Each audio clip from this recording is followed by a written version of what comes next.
ಜಿಲ್ಲೆಯ ತಹಶೀಲ್ದಾರ್ ಕಚೇರಿಯಲ್ಲಿ ಶ್ರೀ ಭಗೀರಥ ಮಹರ್ಷಿಗಳ ಜಯಂತಿಯನ್ನ ಆಚರಿಸಲಾಯಿತು.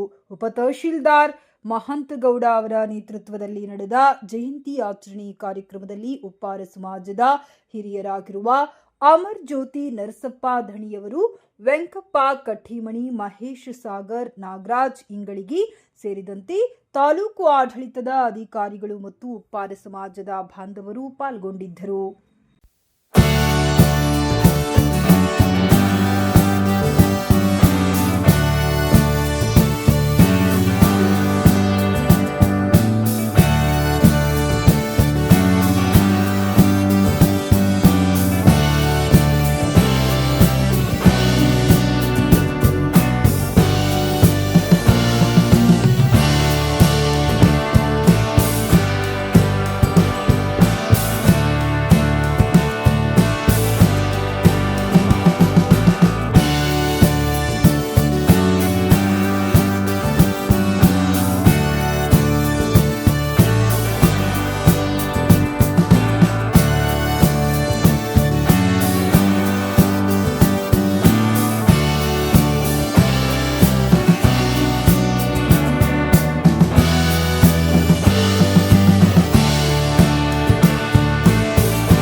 ಕರ್ನಾಟಕ ಸರ್ಕಾರದ ನಿರ್ದೇಶನದಂತೆ ಪ್ರತಿ ವರ್ಷ ಕೂಡ ನಾಡಿನಾದ್ಯಂತ ಹಲವಾರು ಶರಣರು, ಸಂತರು, ಸ್ವಾಮಿಗಳು ಮತ್ತು ಮಹರ್ಷಿಗಳ ಜಯಂತಿ ಕಾರ್ಯಕ್ರಮವನ್ನು ನಾವೆಲ್ಲ ಸೇರಿ ಆಚರಿಸುತ್ತಾ ಬಂದಿದ್ದೇವೆ.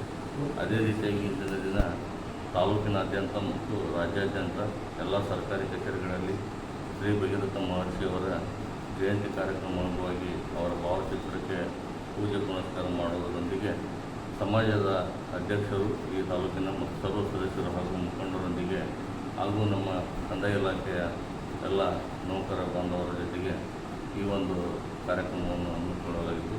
ಇಂದು ತಾಲೂಕು ಆಡಳಿತದಲ್ಲಿ ಕೂಡ ನಾವು ಶ್ರೀ ಭಗೀರಥ ಮಹರ್ಷಿಯವರ ಜಯಂತಿ ಕಾರ್ಯಕ್ರಮವನ್ನು ನೆರವೇರಿಸಿದ್ದೇವೆ.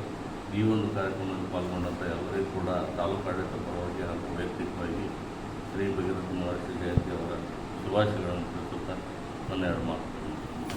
ಭಗೀರಥ ಉಪ್ಪಾರ ಸಮಾಜದ ವತಿಯಿಂದ ಇವತ್ತು ತಾಲೂಕು ಆಡಳಿತ ಮತ್ತು ಜಿಲ್ಲಾ ಆಡಳಿತ ವತಿಯಿಂದ ಎಲ್ಲ ಸರ್ಕಾರದ ವತಿಯಿಂದ ಭಗೀರಥ ಜಯಂತಿಯನ್ನು ಹಮ್ಮಿಕೊಂಡಿದ್ದಾರೆ. ಅದು ಇವತ್ತು ನಮ್ಮ ಸಮಾಜದ ಎಲ್ಲ ಮುಖಂಡರು ಬೆಳಗ್ಗೆ ದುರ್ಗಮ್ಮ ದೇವಸ್ಥಾನದಿಂದ ಕಳಸ ಮತ್ತು ಕುಂಭ ಮೆರವಣಿಗೆಯೊಂದಿಗೆ ನಮ್ಮ ಭಗೀರಥ ಸರ್ಕಲಲ್ಲಿ ಕಾರ್ಯಕ್ರಮ ಇದೆ. ಅದು ಮುಗಿದ ತಕ್ಷಣ ನಮ್ಮ ಭಗೀರಥ ಉಪ್ಪಾರ ಸಮಾಜದ ಗುಡಿಯಲ್ಲಿ ಆಂಜನೇಯ ದೇವಸ್ಥಾನದಲ್ಲಿ ಮತ್ತು ಊಟದ ಎಲ್ಲ ವ್ಯವಸ್ಥೆಯನ್ನು ನಮ್ಮ ಭಗೀರಥ ಸಮಾಜದ ಎಲ್ಲ ಮುಖಂಡರು ಹಮ್ಮಿಕೊಂಡಿದ್ದಾರೆ.